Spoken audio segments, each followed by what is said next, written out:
First of all, thank you for the invitation to talk about our work here. I'm Pedro, and I'm going to talk about our work with PL that we have been doing for the past year. So first of all, introductions. I am a computer science PhD student at the Nova University of Lisbon. I am advised by Professor João Leitão on the topic of enabling generic computations at the edge. And my interests span on peer-to-peer and distributed systems and algorithms in general. And our collaboration with PL started last year, on January, and we have working on multi-level DHT, and then we continued to do measurements on IPFS. This will be the outline for this presentation, and I'll start by giving you a bit of background.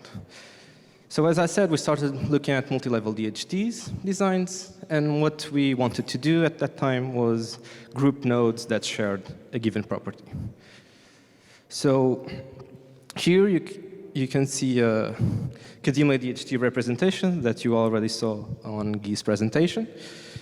And what we have here is, if nodes were given a certain property, let's say here these are these 4 colors, then you can see that these nodes are organized randomly in the DHT. Okay, so what we did was we prefixed each property, and we would add this identifier to the nodes that share this property. And what would do is that we would change the node identifier in the beginning to be the property identifier. And what this does when you run on the Kadima DHT is that nodes that share the property will be grouped together, like such. Okay, so we actually did 2 different mechanisms for this. What I just showed you is the soft partitioning mechanism. And we presented a paper on DIMPS, a workshop that was co-located with ICDCS this year. And if you want to see the paper, it's online on that link.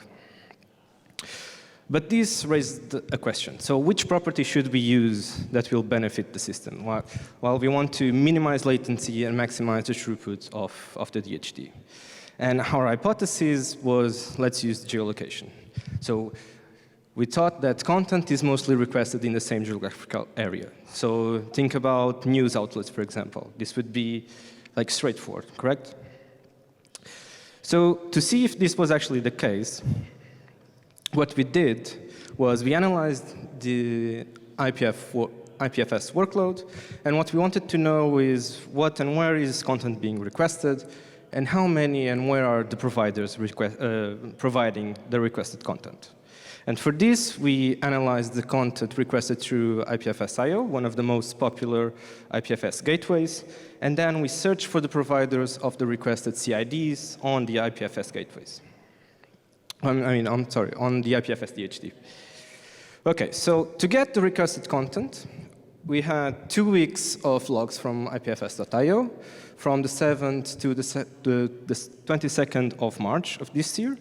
So from this, we have a ton of HTTP requests, but we only considered get HTTP requests that had a status code of 200 and 300, because this would mean that the gateway actually managed to fetch the content from the network, and with high probability, let's say, the content is still there when we are going to look. So with this filtered like mostly half of the requests on the gateway, and we managed to get 4 million, or a bit more than 4 million different CIDs. To get the providers, we built a very simple Goldie P2P program that would go and fetch all the providers of a given CID. So not just the 20 providers that would be normal in the API call, we wanted to get everyone. Okay? So unfortunately, we could only find 45% of providers for all the CIDs. So out of the total CIDs, only 45% of them we found providers of. Okay, so this would mean that we found 55,000 different providers, a bit more than that. And unfortunately, about half of those didn't have any multi-address information, so we could not extract more information from those providers, okay? And at the end, we gathered all the IP addresses that we got from both requested content and from the providers. We ran it through MaxMind's GLE3 databases, and we got a continent geolocality coding, as you can see in this map. Okay, and you can see more details if you want about this methodology in our Notion page in this huge link. Okay, but yeah. Okay, so let's get into our results. So I'm going to try to answer these 5 questions. Okay, and the first one is, so how many requests are there per day being successfully processed by the gateway? So for this, I plotted here the requests per hour over our time, or our observed time. You'll see here that on day 14th, like around in the middle, we had this sudden drop. This was due to probably a failure at the gateway. We don't have logs from that day, from that period. But what we see is that requests are mostly steady. So IPFS is always working. At least the IPFS gateway is always working, always fetching content. If you break this down by continent, we see that, I mean, you can see these 2 lines on the middle, the orange and the red one, which represents North America and Asia, content originated from North America and Asia. And we see that the requests are mostly divided by these 2 continent groups, while the rest of the continents have very little expression. And the reason for this, I mean, from our data, it's unknown, because you can have many reasons for this. It can be the fact that requests from other continents are just not pushed to that gateway, or it can also be that these continents, requests originating from these continents, don't do any requests to IPFS. So for this, I think we need a bit more data and investigation for this.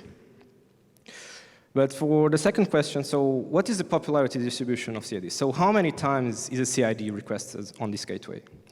And here I have a distribution plot where on the x-axis, you can see the number of CIDs, a different number of CIDs, while on the y-axis you have the frequency of requests. So I mean, to understand this a bit better, so that point over there is the most popular CID with more than, I think, 100,000 requests made to it.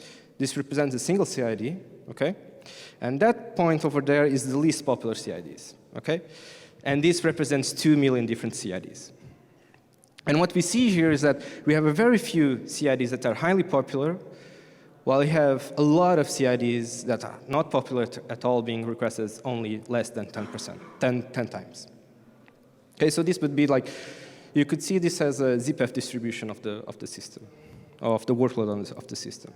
If you break down this by continent, you see that the distribution remains in almost the same shape that we saw before. And a fun fact is that this is kind of proportional to the number of requests being made from each continent. Okay? So next. So how many providers are there of each CID? I mean, Dennis already touched about this. We're going to see almost the same thing, I guess. So here I have a CDF plot of the CIDs on the y-axis. We have the number of providers that each CID has on the x-axis. It's labeled replicas, okay? So what we see here is that a bit more than 40% of all CIDs have only a single provider. This is, I think it's a smaller percentage that Dennis showed, right? And we also see that around 15% of all CIDs are provided by 2 providers. And we see that the percentage of CIDs that are provided by more providers continues to drop as we increase the number of providers.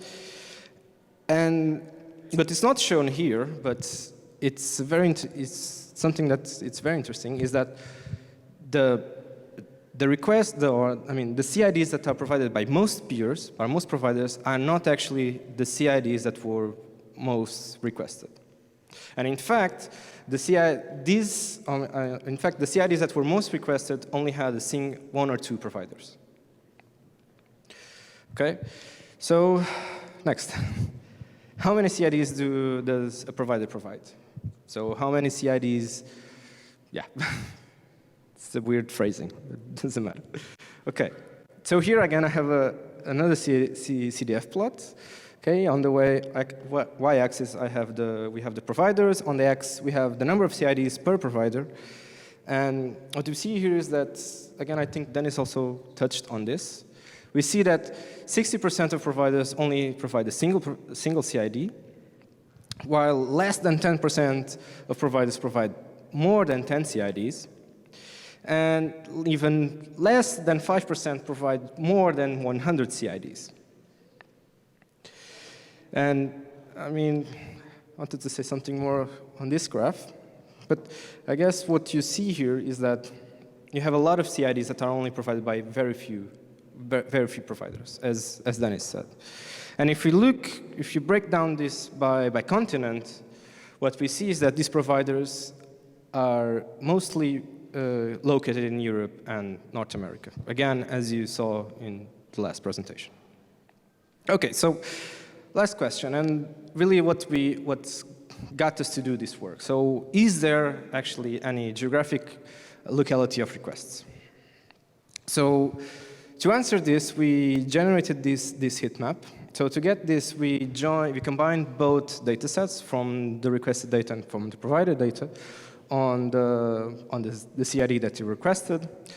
The rows are the origins of requests. The columns are the location of providers. And to read this, what this says is that cell there means that 53% of all requests that were originating from Europe had providers in North America. So data is actually normalized by the total number of requests made by each continent.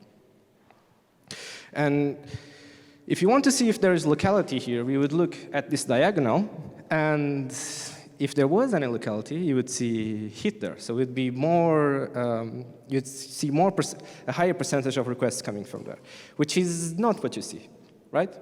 So instead, what we see is that requests are mostly concentrated in Europe and North America, which are the most significant partition of providers. So the most providers are in these continents. Okay, so what does this mean for the multi-level DHT designs and for the DHT in general? So what we saw is that requested content is provided only by a few providers. And this content is mostly provided by peers in North America and Europe.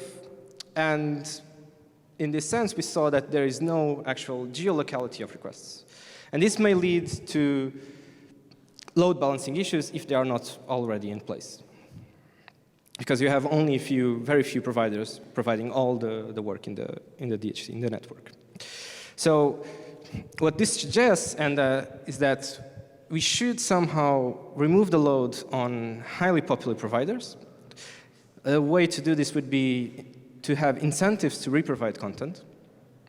And we should also develop new strategies to perform load balancing on a DHT. And this can be through novel multi-level DHT designs or have something completely different from a DHT at all.